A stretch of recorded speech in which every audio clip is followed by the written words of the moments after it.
Good afternoon, everybody, and thank you again for tuning into Procrastinator's Pitstop. I am sitting with another amazing guest for you today. I am sitting here with Penny Hopkinson. Penny is a systems expert and author of Manual Magic who helps growth stage businesses and franchisors scale with confidence by turning their scattered know how into streamlined, team friendly operation manuals, which is now accelerated through her innovative platform, Manual Magic AI. Penny, welcome to the show. Thank you, Chris. I'm delighted to be here. We're delighted to have you here, and we have a lot of interesting ground that we can cover. But before we dive into it, we do like to have an icebreaker on the show. And the question for you today is, which cartoon character do you resonate with the most, and why? It's Minnie Mouse. And the reason is she always gets to wear nice dresses and she always has a bow in her hair. She always looks forever young and she has the perfect figure. Okay, I like it. Minnie Mouse. I think that's the first one there, and she's the one that always sort of keeps Minnie and, or she's the one that keeps Mickey and the gang kind of together sometimes too, right? Yeah, that's right. Yes. And I think in a way, she's a little fashion icon. Which of course I'm not, because I live in the country and I do a lot of dog walking and all sorts of things that don't really require me to wear lovely little. I think they're polka dot skirts, aren't they? That Minnie wears. I like it. I definitely like it. Easing into the topic at hand, Penny. How would you describe procrastination, and what does it mean to you personally? Procrastination, putting things off. I think somebody once described it as putting something off tomorrow rather than doing it today. And in my world, a lot of people procrastinate because a lot of people really don't want to write their standard operating procedures. I can definitely understand that. Traditionally, they haven't been um, very entertaining for sure, and they can be a little dry to write as well as read. So I can understand that. Um, what's been your? We know there's no 100% cure all. What's been your go to kind of alleviate procrastination when it shows up? Trying to find innovative ways of engaging people who have to write them. And I believe that we all live by enough rules and regulations, and creating and having to follow standard operating procedures, or as we know them, SOPs, is just another way of saying you've got to follow more rules. And people don't like it. And when they have to write them, oh, we've got far more important things to do. We've got a day-to-day job. We don't have time for that. And one of the reasons they don't have time for it is because writing a good SOP is a skill. So how do we get over writing SOPs, which is a skill that needs to be acquired? We look for the visual representation of SOPs and we make it more exciting. We say, take out that smartphone, create a storyboard, very, very simple storyboard. Maybe it's something that you mustn't do or something that is absolutely vital and there is a really wrong way of doing it. So you write the storyboard in a way that it's a big, big red cross over the first image to show that that's not what you must do. And then you go on to show the right way. And you don't have any voiceover. You don't show faces, but you record little snippets of the process. You upload them to a dedicated knowledge sharing platform. And then you put the captions on, very simple captions. Then you turn those into QR codes and put them at the point of need to be consulted as needing. I'll give you an example. A barista has just learnt how to make all the types of coffee in the coffee shop. But the one thing he can't remember is how to strip down the equipment at the end of the day. So he consults the QR code, takes his smartphone, and we all have our smartphones, captures the QR code in the camera, and that takes him straight through to the procedure, which is visual. He can choose the language he prefers. Then the captions are all translated, or the voice of the captions, the audio version, is translated. And he can go little snippet by little snippet at his own pace. If it's a noisy environment, he won't need the audio, so he will just look at the captions and look at the little videos. If he has a visual impairment, he can simply listen to what he needs to do. And there is no pressure, it's just done at his own pace. And of course, it's a single source of truth. So when you have the large franchises, like the ones that I've been dealing with that have, Costa Coffee had over 2,000 outlets worldwide. When I was working with them, they now have 4,000. That gives you a single source of truth to replicate faithfully across the network, so that your experience of Toronto is replicated 100% if you happen to find yourself in Timbuktu. And it's much, much, much more fun to take a video than it is to sit down at your desk and think, now, how do I start this? I really like that idea because it's true, and even between different franchises I can think of. Well, this probably sounds silly, but the fast food franchises, they're all run very differently over here. One particular company might do one scoop of ice, and another company has a scoop of ice, but the size of the scoops of ice is different, and all those things. So with this system, it means that every single franchise would have access to the same SOPs. Absolutely. And there's another feature to it, because if, let's say, another franchise has a slightly different but much more efficient way of doing something, they can propose a change, and then the franchisor can say, well, yes, I think that that's going to work. Because what you really want is engagement by your team members. You want them to be able to tweak the system and either reduce accidents and incidents, reduce wastage, or you want to make sure that people stay. Because recruiting somebody else when an employee leaves is an expensive business. So one of the ways that we do this is to incentivize them. What we do is we say for each team, if you can think of a practical way that we can improve the system, even if it's a very, very small tweak to the system, which in the Japanese version of quality is Kaizen, then the best one we will reward with, let's say, a $200 voucher. You have a leaderboard for all the teams, and at the end of the year, the team and the person whose idea was the best, which saves the company or the network money, the team member gets a very good prize, let's say $2,000. The team gets to choose a training course of their choice, which their team will go on and benefit from. And therefore, the whole cycle is returned because you have a much more motivated workforce than you did before. I like that idea because many times it's many companies you go in and you just get a little handbook and they say here that you could go do that. Is that customizable on the platform then? Those different rewards, milestones and things, or is it pretty much set?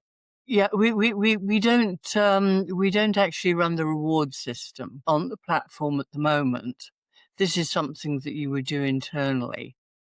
But it could be there. It could be suggested on the Manual Magic AI platform. There's no reason why it couldn't be. That would be an extra really, really good feature that people could buy into.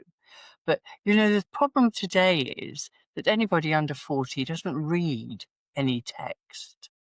It's not this something that they're used to. They're the YouTube, TikTok, Instagram generations, and they consume information very differently. They consume information from their peers. They don't like the top-down approach. So this bottom-up approach, where the teams are involved, makes a huge amount of sense. And within the system, they're able to provide those ideas and feedback as well.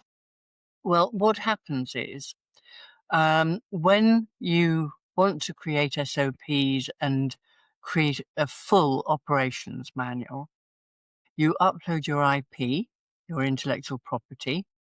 That gets sorted into categories, or you can go freestyle and suggest categories. And then the system develops the AI, develops the SOP framework, and consolidates it as far as it can go. And then the team member responsible for that, either that discipline or that SOP, will enhance it to ensure it reflects the brand, what I call the brand's DNA, and the culture. And this is really important because we call it the done with you, done by you AI with a human face, because I don't believe AI can understand the depth of brand values. What we can do is we can write the SOPs in the specific brand voice, and then you will get the uniformity and the conformity. Because when you're putting a manual together, you have usually a minimum of 2 people writing it, and the viewpoints are always different, and it always feels disjointed. Now we've got a method of making it uniform throughout, and that's a huge plus. And then once all the SOPs are created, you can connect them either to a portal. If you're a solopreneur, you probably want to connect them to the cloud with SharePoint or Dropbox. And if you have multiple outlets, you might like a platform which is dedicated to being able to upload the little videos and any text that is mandatory, because in some circumstances you will have to have some text. And our preferred platform is Manual 2, which is manual.to, and that's fully geared for the whole process. So somebody can comment on a process or a procedure and suggest a change. And if head office or let's say it's a supervisor sanctions that change, it can be adopted easily. And that's actually one of the biggest pain points, at least in my perspective, my humble perspective, that the SOPs, I mean, they can have many viewpoints, many contributors. That can be disjointed. They can they can be jagged, and it's often a very time consuming process. How long from start to finish does it really take compared to a traditional? And then no, they're all different, but is there any way to gauge sort of the amount of time you can save by using manual magic AI? The the um the average time it used to take working with a team for a multi-site operator, such as a global brand, was about a year. That is a long, long time before it goes live. In the meantime, people go off and do their thing. And obviously you don't get the standardization that you need to. So we believe that this will be 75% quicker than the average manual process, which is a huge time saving. And also, it gives a good return on investment, because what you're doing is cutting down accidents, incidents, and reducing wastage, just for a start. And of course, instead of phoning up and saying, how do I do this? And taking up valuable time, it's instant. You've got it there at the touch of a phone, a smartphone. So, what would you say is the most exciting feature of Manual Magic AI? I think its ability to upload your intellectual property and then sort it into very specific categories. Really, the whole process can be project managed from the system. So if you have a team, you can allocate team members to SOPs. Once they're uploaded, they will have specific responsibility for ensuring it is complete before the supervisor or the owner of the business says, yes, I think that works brilliantly. It's the full control you have using AI, because I think many people think that AI is going to take over their jobs. It's a case of working smarter, not harder. And as you mentioned previously, it's not the AI writing the procedure for you; it's just sorting it. It doesn't make suggestions at all at any time. Yes, it will build the framework for the SOP. It will fill in as much detail as possible up to the limit of what you have input. And then you can add whatever is in your head to, and there will be an editing function, and the AI will help edit that and add suggestions, do a gap analysis, particularly if you have a franchise and it's underwritten by a franchise contract, which has all the heads of terms, so you know what your quality standards are. So it'll handle the process virtually from a blank sheet of paper, if you like, an electronic blank sheet of paper, right the way through to getting it published.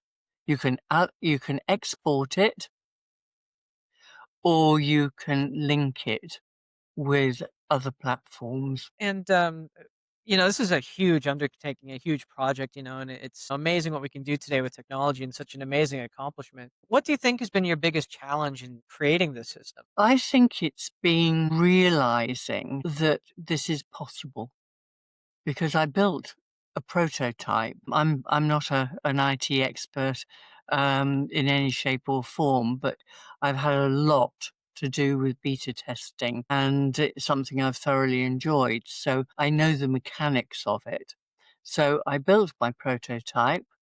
I fed it with my database, and I've also used other clients' information with their permission to see what we can output, and the results have been outstanding.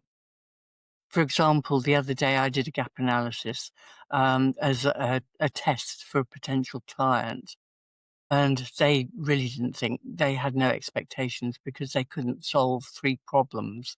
They were completely different problems within the business.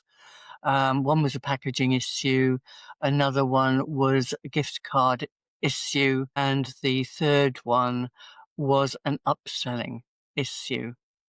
And an experienced operator with just shy of 100 sites.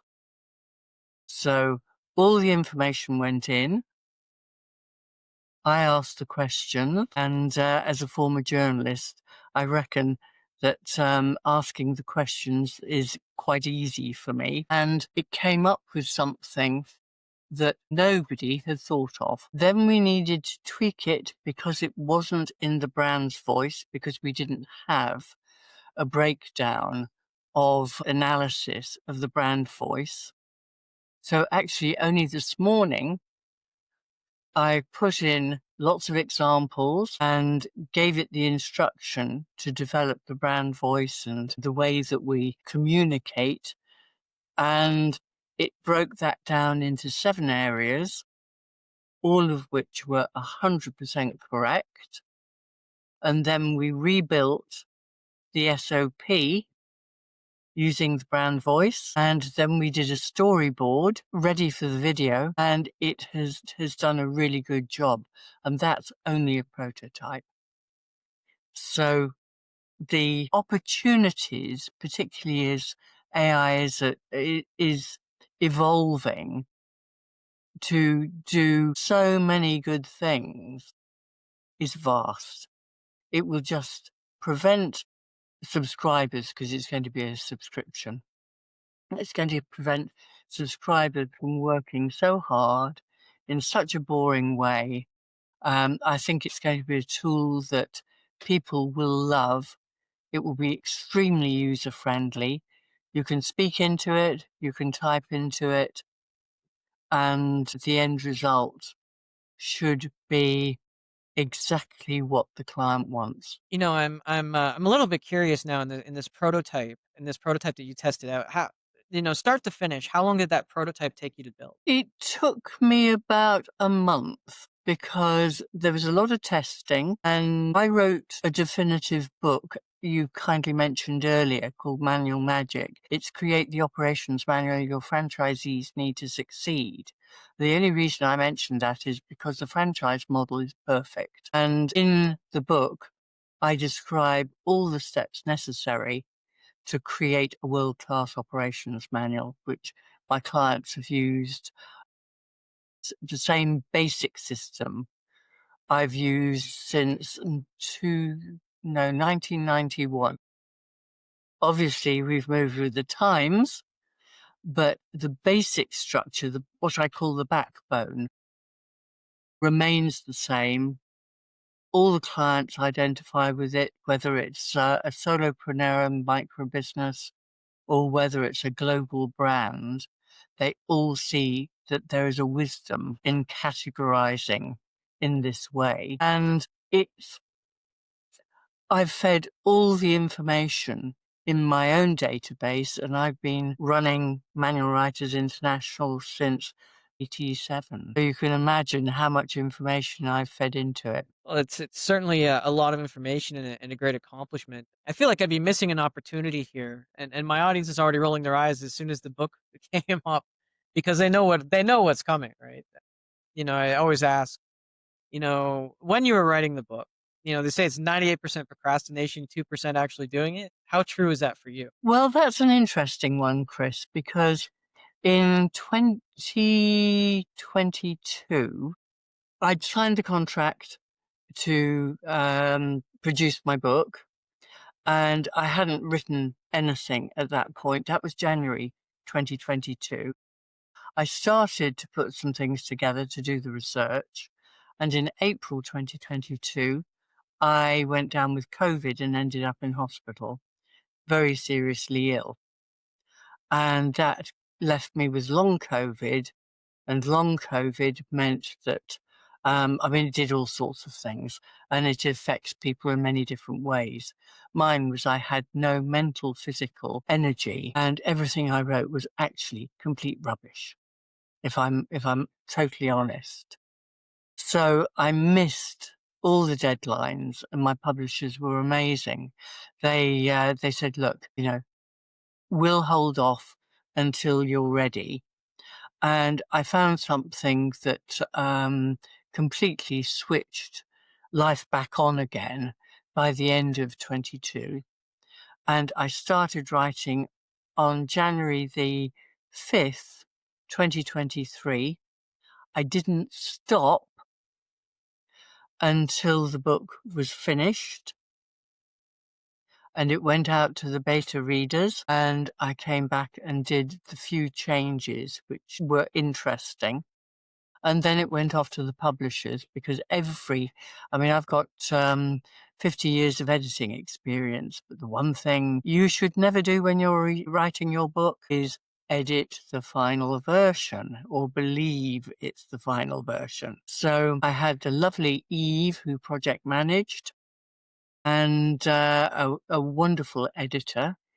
It was edited in double quick time. I think there was one thing that we decided to leave out, which was my description of quality management, because I talked about my time in Iraq and how I did a completely different job trying to sell clothing to somebody who had a huge license. I think in today's terms, it would have been about $500,000 worth of money to put into getting lots of clothing from the UK. I don't know why I did it, but I think it was probably because it was commission based. And if I got them the contract, well, I did everything, but we sat round a table. It was the owner. It was all done in a very clandestine way, as they can only do in Iraq in the Iran-Iraq war. And so somebody passed me on the escalator and said, 2:30, I'll pick you up. I didn't have any chance to say no. So I was down in the lobby at 2:30 on that day, and I was whisked to some industrial part of Baghdad, and it was a big catering business. And we sat in the courtyard outside round a table with the owner, his two sons, and his wife. And it was a lot of underwear that they wanted to buy. And I bought some samples. And if you can picture number one son taking a sample and sort of stretching it and looking at the seams and all the rest of it, passing it to number two's son, doing the same, passing it to mother, who did exactly the same and sort of went as if to try it on.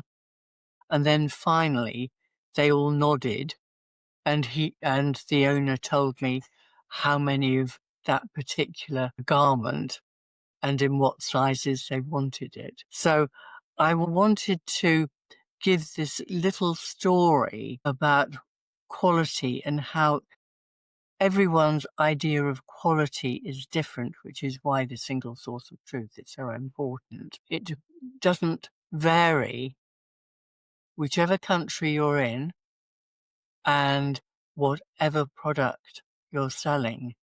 It has to be tip top, and you have to be able to communicate that. But the editor felt that perhaps we could do without it.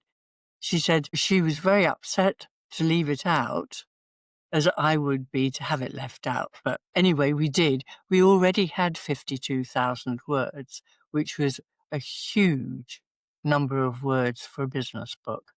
So we managed to cut it down. It might have been 53 or 54.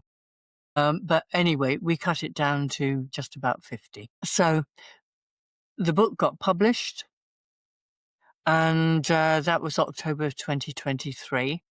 And I'm now creating a second book specifically to go with the launch of Manual Magic AI. Actually, thank you for sharing that story. I'm glad that, we had a chance to hear it. Who knows, maybe that would be its own spin-off book, that writing about your experiences whilst you're in the various industries and just things that have happened. I mean, I think that might be a little bit interesting. Well, I spent many years as a Middle East correspondent and on the socioeconomic side, and there are many, many tales of one in particular going from Muscat to Stuttgart by car, just as the route between Abu Dhabi and Qatar had been completed. And I was asked by somebody whether I would accompany them because they wanted to take their car back to Germany at the end of their tour of duty. And for somebody who absolutely hated car journeys, of course, I said yes. And I think the most I'd travel was probably 150 miles, and this was way over 3,000. And we had some adventures, and that will be part of the book, plus lots of other tales as a journalist, which I've been. It's been a great privilege to be part of. So at some point, the memoirs, and they won't be, I was born and raised in Kenilworth and went to school in so and so, but it will be life stories and what perhaps a single female traveling and working around the Gulf states in 1974 through till about 70, 80, about 90. It was just after the Gulf War that I had finished, had ended, that I went back for the last time on a journalist visit. Once you write the book, we'll have to be contacting Netflix, seeing about some making a little mini series out of that. I think it'd be pretty interesting. Three Well, thousand miles, yeah. yeah, I wouldn't say no, Chris. If they approached me and said, we'd like to make that mini series, that could be accommodated, I think. Love that. Love that. So you've got Manual Magic AI. You've got a second book in the works. What else have you got on the horizon for say the next 5 years for yourself? Well, I'm going to look at licensing the system that will surround Manual Magic AI, because in order to maximize the advantage, I believe that I need to have licensees in various territories. It may be country, it might be region, but with training and with a license agreement, they can be responsible for obtaining subscribers and for delivering first-class consultancy to help embed those systems. Sounds. You correct me if I'm wrong here. I extrapolated a little bit, so I might be barking up the wrong tree. But to mean that these licensees would have a very unique opportunity as well, because I imagine the SOPs for that would be within the system for them to actually see how it works. Yes, absolutely. Yes. I would like to think that it will be a unique system. I love that. Love that. Well, Penny, it's been a great conversation. I do want to be respectful of everybody's time here. Is there anything that you feel that we should have covered that we didn't cover, or anything you feel I should have asked but didn't ask today? I think you've covered absolutely everything. Thank you so much for the opportunity, because I would just love anybody listening to reach out to me on LinkedIn. I think I'm the only Penny Hopkinson there, certainly at the moment, and to DM me, connect with me, DM me to my Linktree site, where I have all the articles, all the podcasts, including this one upcoming, and loads of information that will help to set the scene if you would like to go ahead and become one of our founder members or even an investor. Love that. And to all our listeners, don't worry, we are going to have that in the show notes for you, so it'll be easy to find. And once again, Penny, thank you so much for joining us on the show. And to all our listeners, thank you once again for tuning in. And just remember, if you can't find that motivation or inspiration for yourself today, maybe just go out and try to be that motivation and inspiration for someone else. And we'll see you again next time.